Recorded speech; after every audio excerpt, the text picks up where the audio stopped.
आदमी सरकारी सिस्टम में किस तरह फंसता है, सालों साल चक्कर काटता है, चप्पलें घिसता है, लेकिन साहब प्रशासन कुंभकर्णीय नींद में मस्त सोया रहता है।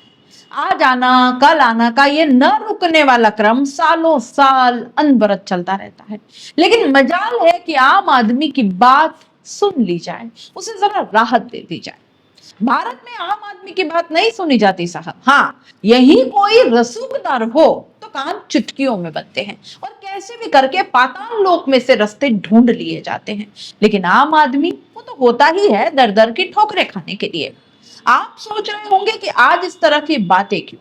तो आज ऐसा इसलिए क्योंकि बेबाक राजस्थान के पास पहुंचे एक व्यक्ति ने जब अपनी पीड़ा बताई, हमने सुनी, तो वाकई बड़ी निराशा सी आ गई कि ऐसा क्यों है कि सिस्टम सुधरता ही नहीं है। यह है दुर्गा शंकर मेनारिया। उम्र के इस पड़ाव में चप्पलें घिस रहे हैं। यही नहीं, इनका पूरा परिवार, इनके 2 भाई और अपनी जमीन का पट्टा पाने के लिए, वो जमीन जो जब यूआईटी को अवाप्त करनी होती है, अधिग्रहित करनी होती है, तब तो बड़ी जल्दी जल्दी कार्रवाई हो जाती है क्योंकि उस वक्त तो लेना होता है।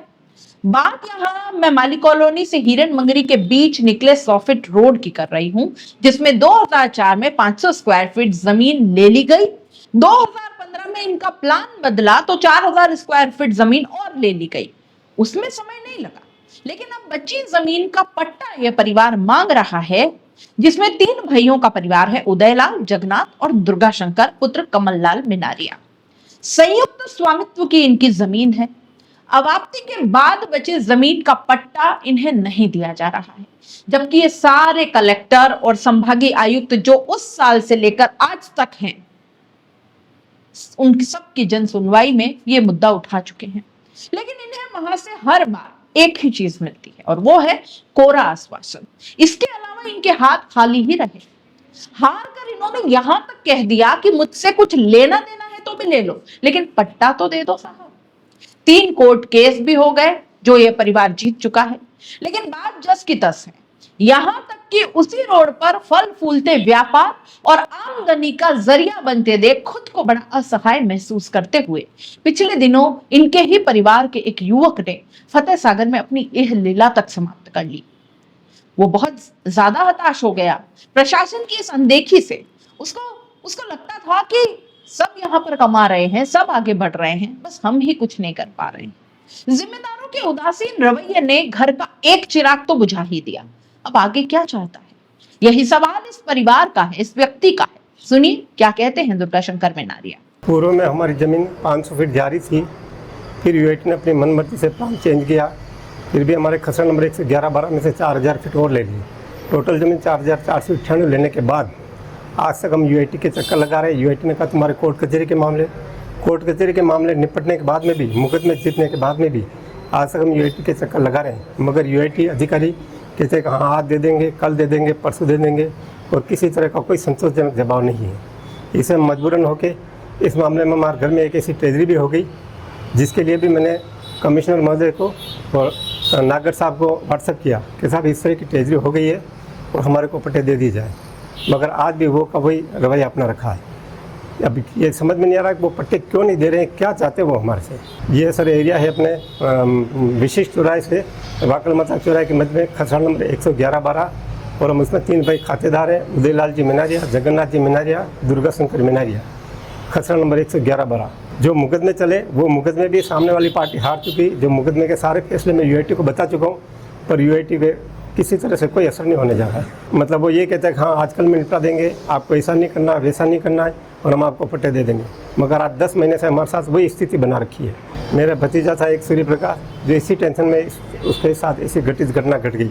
वो कहते हैं अंकल ये कब तक होगा, ये आज कर रहे हैं, कल कर रहे हैं, इस तरह से वो हमारे को परेशान कर रखा है।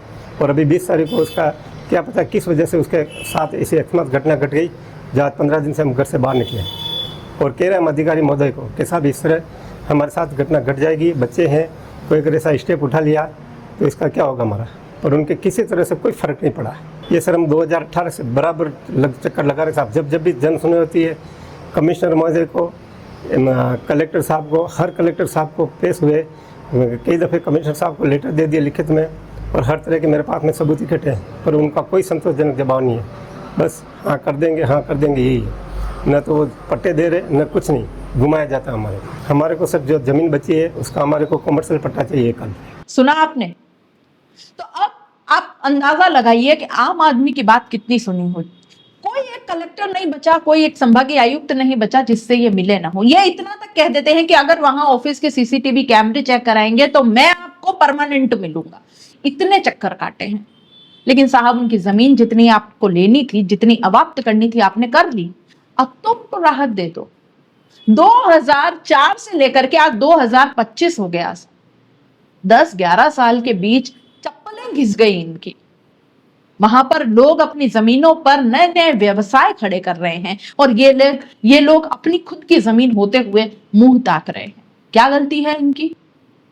सरकार को जब जमीन चाहिए थी तो फटाफट कार्रवाई करके जमीन ले ली और अब अपनी खुद की जमीन का ये पट्टा मांग रहे हैं तो उसे देने में इतनी देर। हर बार हाँ करते हैं, हाँ कर देंगे, हाँ हो जाएगा, आज आना कल आना। कब तक सुनाइएगा? अब तो पट्टा दे दीजिए साहब। आप इस पूरे मामले को कैसे देखते हैं? अपने राय कमेंट बॉक्स में लिख भेजिए। जाते जाते चैनल को लाइक, शेयर और सब्सक्राइब जरूर कर दीजिए, क्योंकि यहां पर होती है आम आदमी की बात, आपकी।